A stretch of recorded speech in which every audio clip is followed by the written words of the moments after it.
Hello, it's me, Vadiscus Jiskik, and welcome back to coverage of the 2021 Mixed Base Open. This game is Silvera versus JJEmpire64. Silvera is the underdog, 900 or so rating. JJEmpire64, close to 1200. Silvera, man of the hour, picking Flak. There we go. So, let's get this started.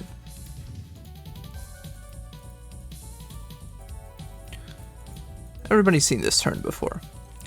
I think we've only seen like once where somebody did something weird with this infantry on the road base as player one.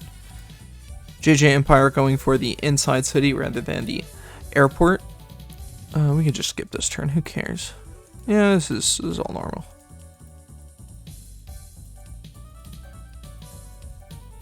This is unique, I think. Most players go towards the inside here, but Silvera opting for this outside city. Not normal, but we'll see how it pays off.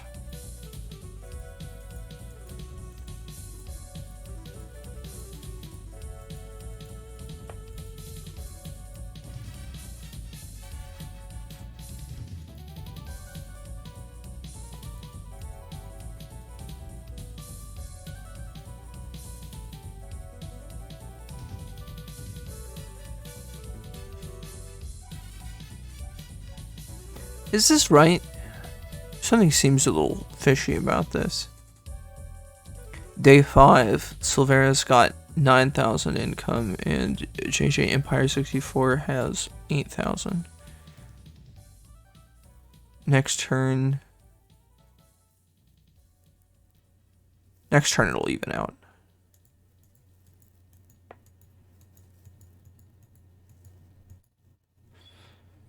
This is a lot of early aggression. I was told about the recons that Silvera made here,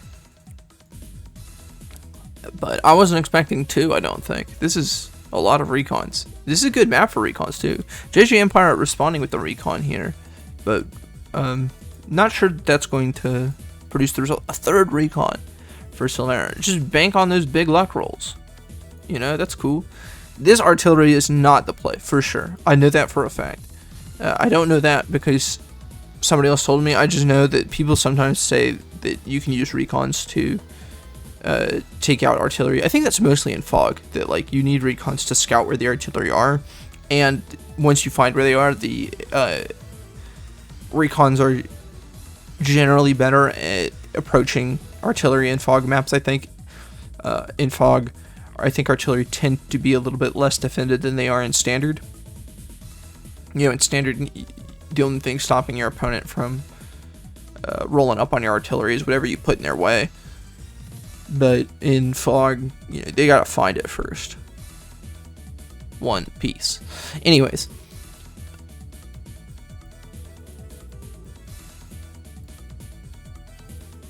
Yeah, this doesn't stop this from memeing.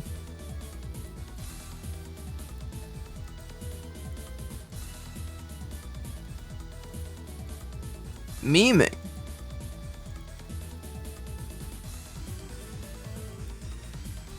Why are you on the road though? Huh? Did I miss something? Why come he's on the road? Oh, it's to block it. He doesn't want this thing going anywhere. How spiteful. He says you don't even get to keep your like 3 HP recon.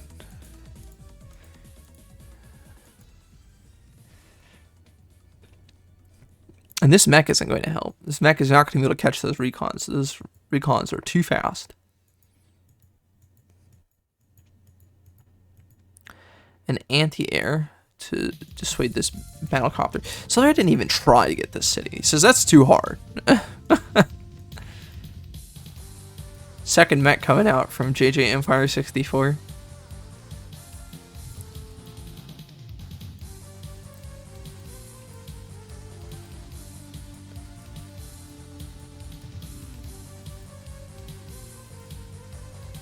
Okay, so yeah, this is something I've tried before. You just, like, you overwhelm the senses of the artillery. Oh, that was neat.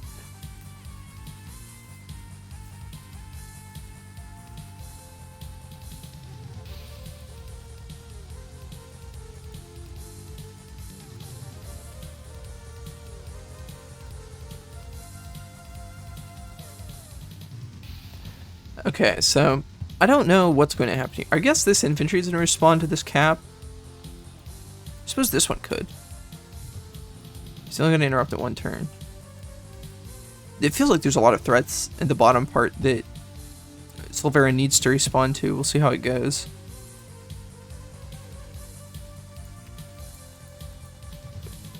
I don't... Oh, I see. Yeah, this infantry's going to come and finish this off. But this recon's going to, like, die, isn't it?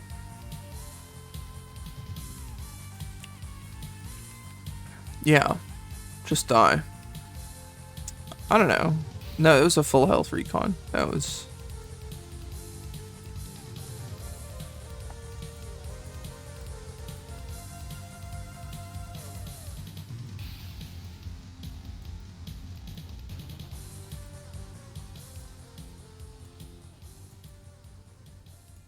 This was a... How did this response even happen? I'm completely caught off guard by all this. Okay, hold on now. Okay, so... Infantry attacks, infantry, blows it up. 8 HP infantry makes an attack on the artillery that does 1 damage. Infantry on the left side, like I had posited, goes to defend the city. Tank can just drive, I suppose, into this artillery's range. Was there nothing blocking this all turn? No, there wasn't anything blocking it. I suppose that both JJEmpire and I just thought that the number of threats over here would call a tank to defend, but in fact, there was no such presumption.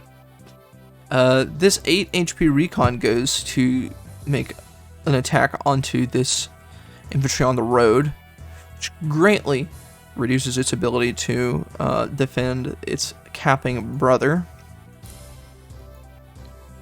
There's not enough damage here for JJEmpire to push through and get to the battle copter with the anti-air.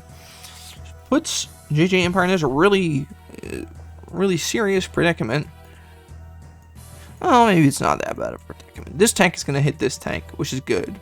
Silvera is probably going to make a tank here. We'll have a tank advantage still.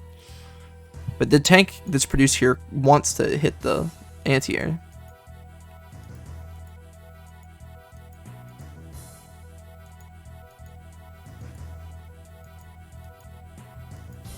Artillery from the side base, huh? That's going to protect this cap, which Silvera is now looking in on. JJEmpire still not made that cap in the top part of the map either. Goodbye, recon.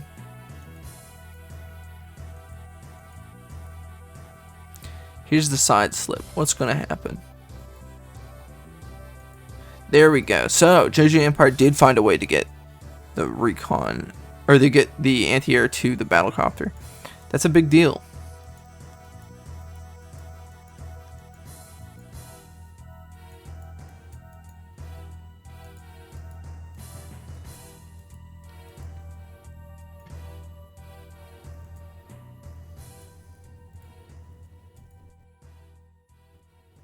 Okay, so we've got Flak CO power. Brute force. How much damage are we going to deal? That's a pretty good hit. That's a pretty good hit. That's an average hit, I think. That's a little bit worse than a... No, that's an average hit. It's an average hit. It's an average hit. Maybe this is even a little bit worse, actually. 10 HP to 5 HP on a mountain.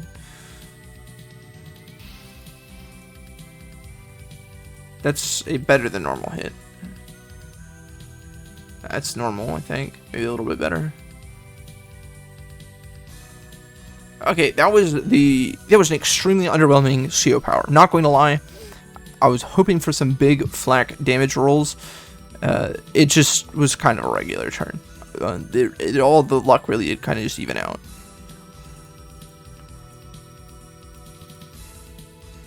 Silvera has a massive funds lead because of how well those early recons made out.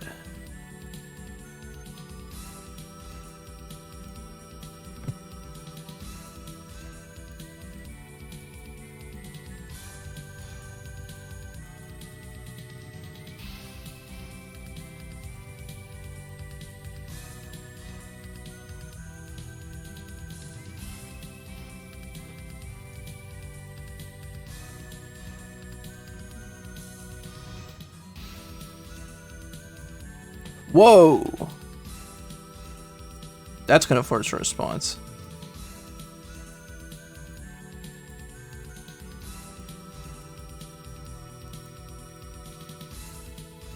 Yeah, this thing is trapped in, basically. So this mech is going to have to hit this infantry on the base. That is pesky. It's a terrifying situation. JJEmpire have enough money to build something really, really scary out of this.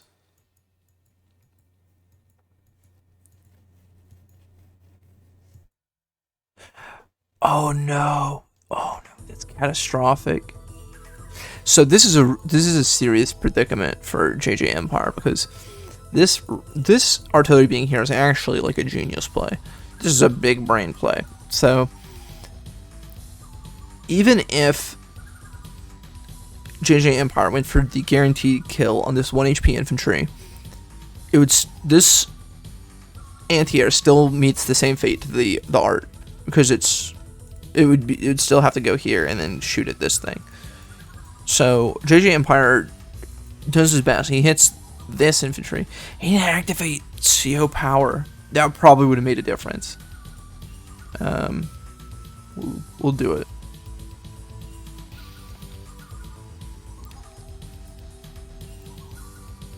No, this...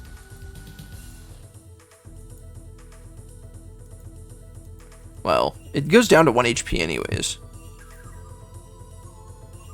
Even though it says that it can't. It's a little strange.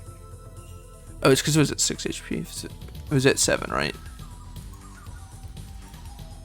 Okay, yeah, it says that it can't kill, but I think in reality it could.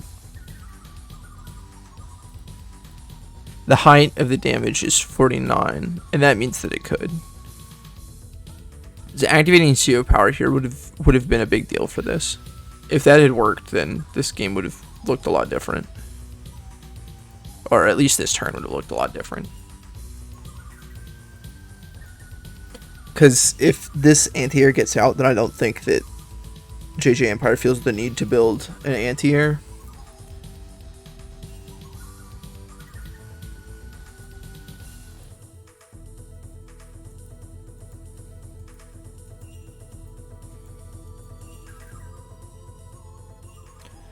Brute force for the upper part of the turn, and for this, that's probably why the brute force is there, is to hope that this tank kills that infantry. That is a good hit.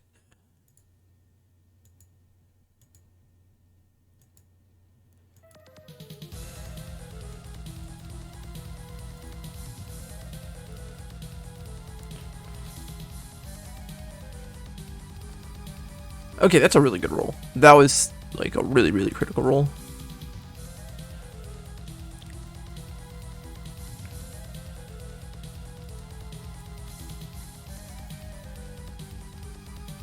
So here comes a side slip. But it's looking real rough for JJEmpire at this point. This is a play of desperation. This battlecopter, he just needs something to force resources away from this part of the board, I feel.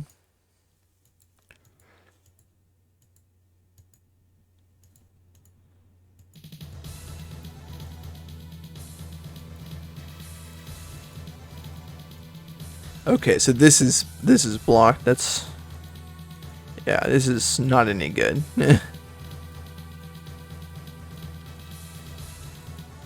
Man, those early recons just scared JJEmpire into a position where he couldn't do anything about anything. Like, let's see here.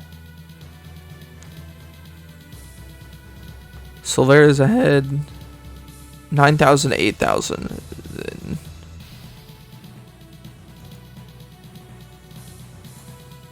What is this? Turn 5, 9,000 to 8,000. 6, they're even. 7, they're even. 8, he pulls out ahead by 2,000. 9, he's ahead by 2,000. 10, he's ahead by 5,000. This was the turn where everything went wrong, I guess. What was 1, 2, 3, 4, 5. 5 caps. JJEmpire64 wasn't able to get anything on this set of road. Basically, he's got this base. He wasn't able to get anything in the center of the map. The center of the map is just completely owned by Silvera, it seems like, and that's thanks to those recons. I think that an early tank would have probably just made all the difference for JJEmpire. I don't even know. Against that many recons, it's hard to say.